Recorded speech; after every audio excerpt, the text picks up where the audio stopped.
আপনারা দেখছেন নিউজ তৎকাল 24। নমস্কার, নিউজ তৎকাল 24-এ আপনাদের স্বাগত। আপনাদের সাথে আমি পশ্মি। দেখে নিন এখনকার সংবাদ শিরোনাম। সোশ্যাল মিডিয়াতে ধাক্কা, ফলোয়ার কমছে জিতেন্দ্র চৌধুরী, চর্চায় বাম শিবির। সাবরুম বটতলীতে নবীন সংঘের উদ্যোগে বিনামূল্যে চক্ষু পরীক্ষা কর্মসূচি। এডিসির 120 জনের চাকরির কেলেঙ্কারিতে অভিযোগে জনজাতি বেকারদের বিক্ষোভ। পুলিশের উপর হামলার অভিযোগে 2 মহিলা সহ আটক 3। বাংলাদেশে ভারতের নতুন রাষ্ট্রদূত হচ্ছেন দীনেশ ত্রিবেদী। মহিলা সংরক্ষণ ইস্যুতে 30 এপ্রিল ত্রিপুরা বিধানসভা বিশেষ অধিবেশন। কালবৈশাখী ও শিলাবৃষ্টিতে তছনছ জোলাইবাড়ি, বাড়ির উপর গাছ পড়ে আতঙ্ক। এখন দেখে নিন বিস্তারিত সংবাদ। সময় এগোয়, পাল্টায় রাজনৈতিক সমীকরণও। ক্যালেন্ডারে পাতায় উল্টানোর সঙ্গে সঙ্গে রাজ্যের রাজনৈতিক ছবিতেও ধরা পড়েছে নতুন বাস্তবতা। কিন্তু সেই পরিবর্তনের মাঝে বাম শিবিরের রক্তক্ষরণের ধারাটা যেন থামছেই না। এবার সেই ক্ষয়ের ছায়া স্পষ্ট হয়ে উঠেছে সোশ্যাল মিডিয়ার পরিসংখ্যানেও। ভোট কমছে, আসন কমছে, তা নিয়ে চর্চা ছিলই। এবার নজরে এসেছে নতুন একটি প্রবণতা। খোদ সিপিএম এর রাজ্য সম্পাদক তথা বিরোধী দলনেতা জিতেন্দ্র চৌধুরীর ফেসবুক ফলোয়ার সংখ্যা উল্লেখযোগ্য পতন। গত এক মাসে 3000-এরও বেশি ফলোয়ার কমে গিয়ে তার সংখ্যা 99,000 থেকে নেমে দাঁড়িয়েছে প্রায় 96,000-এ। গত মার্চ মাসে নিউজ তৎকাল 24-এ প্রকাশিত এক প্রতিবেদনে মানিক সাহা, জিতেন্দ্র চৌধুরী ও রাজীব ভট্টাচার্যের ফেসবুক ফলোয়ার সংখ্যা তুলনা করা হয়েছিল। তখন মুখ্যমন্ত্রী ডক্টর মানিক সাহার ফলোয়ার ছিল প্রায় 3,99,000, জিতেন্দ্র চৌধুরী ছিল 99,000 এবং বিজেপির প্রদেশ সভাপতি রাজীব ভট্টাচার্যের ছিল প্রায় 49,000। এক মাস পরে চিত্রটা কিছুটা বদলেছে। বর্তমানে মুখ্যমন্ত্রী ডক্টর মানিক সাহার ফলোয়ার বেড়ে দাঁড়িয়েছে 4,03,000-এ। রাজীব ভট্টাচার্য 50,000-এর গণ্ডি পার করেছেন। কিন্তু বিপরীত ছবি, জিতেন্দ্র চৌধুরীর ক্ষেত্রে ফলোয়ার বাড়ার বদলে কমে গেছে। 1 লক্ষে পৌঁছানোর তো দূরের কথা, বরং 3,000 অনুগামী কমে যাওয়ায় তা এখন রাজনৈতিক আলোচনার বিষয় হয়ে উঠেছে। রাজনৈতিক বিশ্লেষকদের মতে এই পরিসংখ্যান শুধু সোশ্যাল মিডিয়ার সংখ্যা নয়, এর পেছনে থাকতে পারে গভীর রাজনৈতিক বার্তা। বিশেষ করে গত কয়েকটি নির্বাচনে বামেদের ধারাবাহিক ভরাডুবি এই পরিস্থিতিকে আরো স্পষ্ট করেছে। 2023 সালে বিধানসভা নির্বাচনে সিপিএম 25% ভোট পায়নি। 2024-এ লোকসভা নির্বাচনে তা আরো কমে দাঁড়ায় 11.40%। এমনকি সদ্য এডিসি নির্বাচনেও বামেদের কোনো সাফল্য আসেনি। ভোটের হার নেমে এসেছে প্রায় 9%। এই পরিস্থিতি নিয়ে ইতিমধ্যে উদ্বেগ প্রকাশ করেছে সিপিআইএম দলের বরিষ্ঠ নেতা ও প্রাক্তন মুখ্যমন্ত্রী মানিক সরকার। তিনি স্পষ্টভাবে জানিয়েছেন, এই ধারাবাহিক ব্যর্থতার কারণ খতিয়ে দেখা জরুরি। তবে প্রশ্ন উঠেছে, মাঠের পরাজয়ের প্রভাব কি সোশ্যাল মিডিয়াতেও পড়েছে? ফেসবুকে আনফলো করার প্রবণতা কি নেতৃত্বের প্রতি আস্থাহীনতার ইঙ্গিত দিচ্ছে? পলিট ব্যুরো সদস্য হওয়া সত্ত্বেও কেন জনভিত্তি কমছে তা নিয়ে দলের অন্দরেই শুরু হয়েছে আলোচনা। রাজনৈতিক মহলের একাংশের মতে এই প্রবণতা শুধু সামাজিক মাধ্যমে ফেসবুকের পরিসংখ্যান নয়, বরং বাম রাজনীতির বর্তমান অবস্থার প্রতিফলনও। সামনের সময় বলবে এ ধারা সাময়িক নাকি আরো বড় সংকটের পূর্বাভাস। ব্যুরো রিপোর্ট, নিউজ তৎকাল 24। মানবতার ডাকে এগিয়ে এলো একদল তরুণ। সমাজের প্রয়োজনে রক্তদান ও স্বাস্থ্যসেবার বার্তা ছড়িয়ে দিতে সাবরুমের বটতলীতে অনুষ্ঠিত হলো এক উল্লেখযোগ্য উদ্যোগ।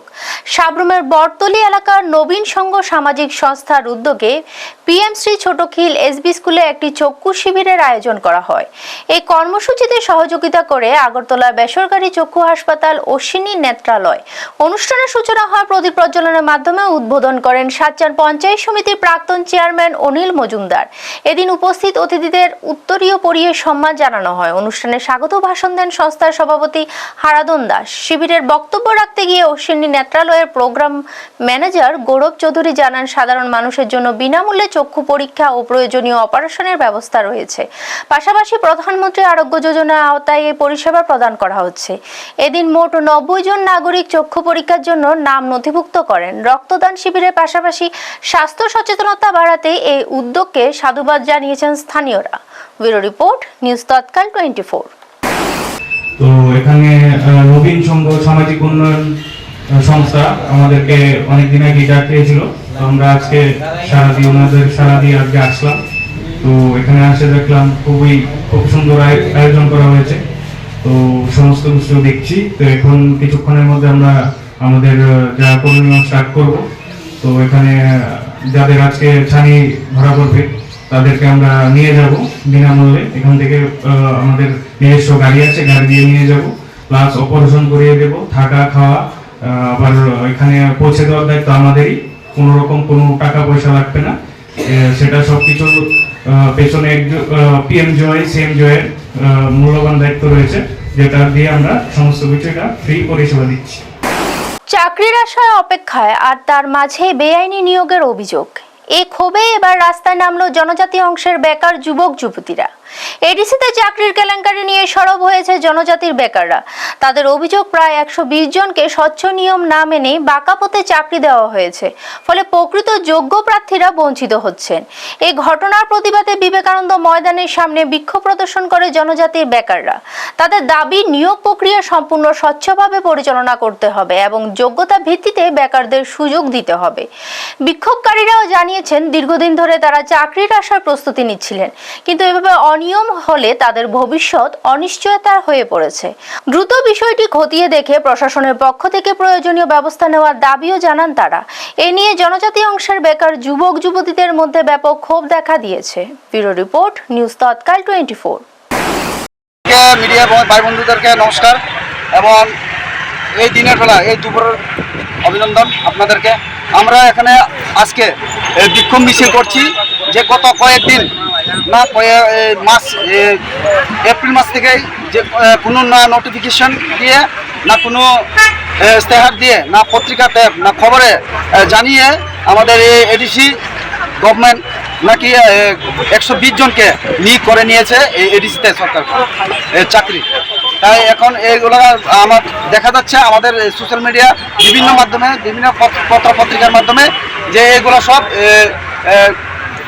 ইন্টারভিউ নিয়ে এদেরকে চাকরির পর্যন্ত নিয়ে যেয়ে ওখানে পোস্টিং হয়ে গেছে। তাই আমরা এখানে সবাই আছি যে এই চাকরিকে বাতিল দিতে হবে, কারণ আমাদের যে এই ত্রিপাশার মধ্যে আমরা এডিসি এই অঞ্চলে এই এরিয়াতে অনেকগুলো বেকার আছে। কারণ দেখা যাচ্ছে সব নাকি এই মন্ত্রী মিনিস্টার তাদের এই জনগোষ্ঠী ছেলে মেয়েরাই সবগুলো চাকরি হয়ে যাচ্ছে। কারণ আমরা তো বেকার ওখানে পড়ে আছি, তাই আমরা এখানে মিছিলের জন্য এসেছি। কি চাকরি মানে কিসের চাকরি? এখানে আমার পক্ষে শোনা গেছে সোশ্যাল মিডিয়াতে সাব ইউনিয়নের যে গ্রুপটি বিশালগড়ের দক্ষিণ মধুপুর স্কুলটিলা এলাকায় নেশাদ্রব্য বিক্রির অভিযোগে অভিযান চালাতে গিয়ে পুলিশের উপর হামলার ঘটনা ঘটে। এ ঘটনায় এএসআই মমিনুর রহমানের দায়ের করার মামলায় 2 জন মহিলা সহ মোট 3 জনকে আটক করেছে পুলিশ। আটক ব্যক্তিরা হলেন প্রীতম দেববর্মা, খাইতি দেববর্মা এবং মালতী দেববর্মা। জানা গেছে নেশা বিক্রেতাদের ধরতে গেলে পুলিশকে বাধা দেওয়া হয় এবং পুলিশের উপর হামলা চালানো হয়, এই অভিযোগ ওঠে। পুলিশ সূত্রে খবর, আটক 2 মহিলাকে বিশালগড় মহিলা থানার হেফাজতে রাখা হয়েছে। পুলিশ গোটা ঘটনা তদন্ত শুরু করেছে বলে জানিয়েছেন। ব্যুরো রিপোর্ট, নিউজ তৎকাল 24। 23/4/2026 তারিখে আমাদের থানার এএসআই মমিনুর রহমান স্কুলটিলাতে মধুপুর স্কুলটিলাতে মদ বিরোধী অভিযানে গিয়েছিল। তখন ওইখানকার লোক পাবলিক ওনার উপর অ্যাটাক করেন এবং ওনার কাজে বাধা দেন। এই বিষয়ে ওই দিনে আমরা একটা কেস নিয়েছিলাম 6 জনের এগেনস্টে। আজকে এর মধ্যে আমরা 3 জন অ্যারেস্ট করতে পেরেছি। তাদেরকে কোর্টে তোলা হয়েছে? হ্যাঁ, আজ কোর্টে পাঠানো হবে রিমান্ডে। 3 জনের একটু নাম ঠিক নাম হলো প্রীতম দেববর্মা, এরপর মালতী দেববর্মা আর খাইতি দেববর্মা। আর কজন বাকি রয়েছে স্যার? আরও আছে 4-5 জন আরও বাকি আছে। নাম বলতে পারেন স্যার? নাম ইনভেস্টিগেশন ম্যাটার, আমি নামটি বলতে পারবো না।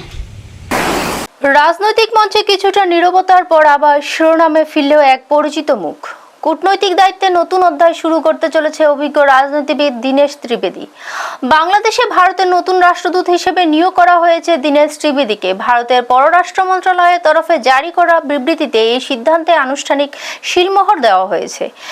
এতদিন এই পদের দায়িত্বে ছিলেন প্রণয় বর্মা। তা স্থলাভিষিক্ত হচ্ছেন প্রাক্তন সাংসদ ত্রিবেদী। তবে কবে তিনি আনুষ্ঠানিকভাবে দায়িত্ব গ্রহণ করবেন তা এখনো স্পষ্ট নয়। পররাষ্ট্র মন্ত্রণালয় জানিয়েছেন খুব শীঘ্রই তিনি নতুন দায়িত্বে যোগ দেবেন। বাংলাদেশের সাম্প্রতিক সময়ে নতুন সরকার গঠনের পর ভারত বাংলাদেশের সম্পর্ক ধীরে ধীরে আরও সুসংহত হচ্ছে। আভ্যন্তরীণ চ্যালেঞ্জের মাঝেও বাংলাদেশকে জ্বালানি সহায়তা দিয়েছে ভারত।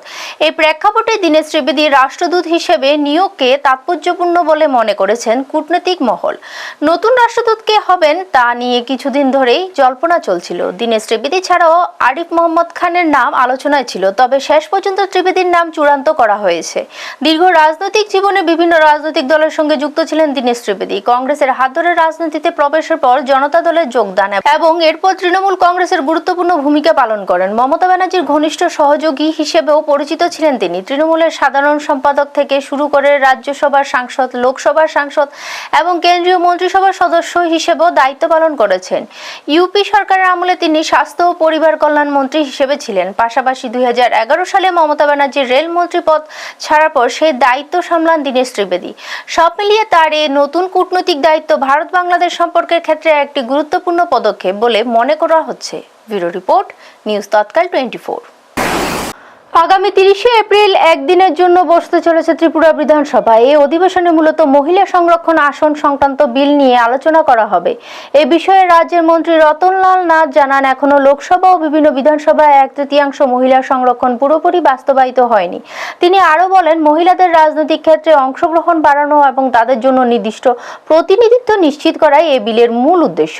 আসন্ন অধিবেশনে বিষয়টি নিয়ে বিশদ আলোচনা হবে এবং সকল বিধায়কদের মতামত নেওয়া হবে। রাজনৈতিক পর্যবেক্ষকের মতে এই আলোচনা ভবিষ্যতে গুরুত্বপূর্ণ সিদ্ধান্ত তৈরি করতে পারে। এখন নজর থাকবে এই একদিনের অধিবেশন থেকে কি বার্তা ও দিক নির্দেশনা বেরিয়ে আসে। ব্যুরো রিপোর্ট, নিউজ তৎকাল 24। বিধানসভা একদিনের জন্য মাননীয় অধ্যক্ষ মহোদয় আহ্বান করেছেন, কারণ ওনার কাছে 17 জন সদস্যা চিফ হুইপ কল্যাণী রায় সহ একটা দরখাস্ত দিয়েছে, পিটিশন দিয়েছে যে একটা বিষয় নিয়ে, বিষয়টা হলো নোটিশ অফ মোশনের বিষয়বস্তু, ইংরেজি না বলে বাংলা বলছি, ভারতীয় নারীদের সাংবিধানিক অধিকারকে আরও সুদৃঢ় ও সুরক্ষিত করার লক্ষ্যে এই সভা দেশের সকল সংসদীয় রাজনৈতিক দলের মধ্যে ঐক্যমত প্রতিষ্ঠার আহ্বান জানাচ্ছে। দক্ষিণ জেলার উত্তর জলাইবাড়িতে মঙ্গলবার সকালে হঠাৎ নেমে আসে কালবৈশাখী ঝড় ও শিলাবৃষ্টিতে ব্যাপক ক্ষয়ক্ষতির ঘটনা ঘটেছে। ঝড়ের তাণ্ডবে বহু জায়গায় গাছ উপড়ে পড়েছে, বাড়িঘর, রাস্তাঘাট ও যানবাহনের ক্ষতি হয়। এর ফলে বেশ কিছু এলাকায় যোগাযোগের ব্যবস্থা ব্যাহত হয়ে পড়ে। স্থানীয় সূত্রে জানা যায়, পশ্চিম পিলা কলোনি বাজার এলাকায় ক্ষয়ক্ষতির পরিমাণ সবচেয়ে বেশি। অনেক জায়গায় বড় গাছ ভেঙে বাড়ির উপর পড়ছে এবং বৈদ্যুতিক খুঁটি ও তারের উপর গাছ পড়ায় বিদ্যুৎ পরিষেবা সম্পূর্ণভাবে বন্ধ হয়ে যায়। উত্তর জলাইবাড়ি বাসিন্দা মিঠুন বণিকের বাড়ির উপর একটি বড় গাছ ভেঙে পড়ে, ফলে ঘরটি মারাত্মকভাবে ক্ষতিগ্রস্ত হয়। পাশাপাশি শিলাবৃষ্টির কারণে বাড়ির টিনের ছাদে একাধিক ছিদ্র হয়ে যায়। তিনি জানান, ঝড়ের পর প্রশাসনের কাছে খবর দেওয়া হলেও দীর্ঘ সময় পর্যন্ত ডিজাস্টার ম্যানেজমেন্টের টিম ঘটনাস্থলে পৌঁছায়নি। পরে স্থানীয় মানুষজনই এগিয়ে এসে উদ্ধার কাজ শুরু করে। খবর পেয়ে বিদ্যুৎ দপ্তরের কর্মীরা দ্রুত ঘটনাস্থলে পৌঁছে বিদ্যুৎ পরিষেবা স্বাভাবিক করার কাজ শুরু করেন। পুলিশ প্রশাসন ও পরিস্থিতি নিয়ন্ত্রণে সহায়তা করে। ক্ষতিগ্রস্ত পরিবারগুলি প্রশাসনের কাছে আর্থিক সহায়তার দাবি জানিয়েছেন। তবে সময়মতো উদ্ধারকারী দল না পৌঁছানোয় স্থানীয়দের মধ্যে ক্ষোভ দেখা দিয়েছে। বর্তমানে এলাকার পরিস্থিতি স্বাভাবিক করতে বৈদ্যুতিক দপ্তর, পুলিশ এবং স্থানীয় বাসিন্দারা যৌথভাবে কাজ চালিয়ে যাচ্ছেন। এখন দেখার বিষয় প্রশাসন ক্ষতিগ্রস্তদের কত দ্রুত সহায়তা পৌঁছে দেয়। ব্যুরো রিপোর্ট, নিউজ তৎকাল 24। প্রথমে আমি মিডিয়া ভাইদের জানাই প্রণাম, অভিনন্দন। গত 26 তারিখ সন্ধ্যার সময় যে শিলাবৃষ্টির ফলে আমার 2টা বসত ঘর আর একটা রান্নাঘর সবটি জালের টিন একবারে ফুটো জালি হয়ে গেছে, এবং আমার 5টা রাবার গাছ ভেঙে গেছে। এখনকার মতো সংবাদ এই পর্যন্ত। পরবর্তী সংবাদ দেখার জন্য চোখ রাখুন নিউজ তৎকাল 24 এর পর্দায়। আপনারা দেখছেন নিউজ তৎকাল 24।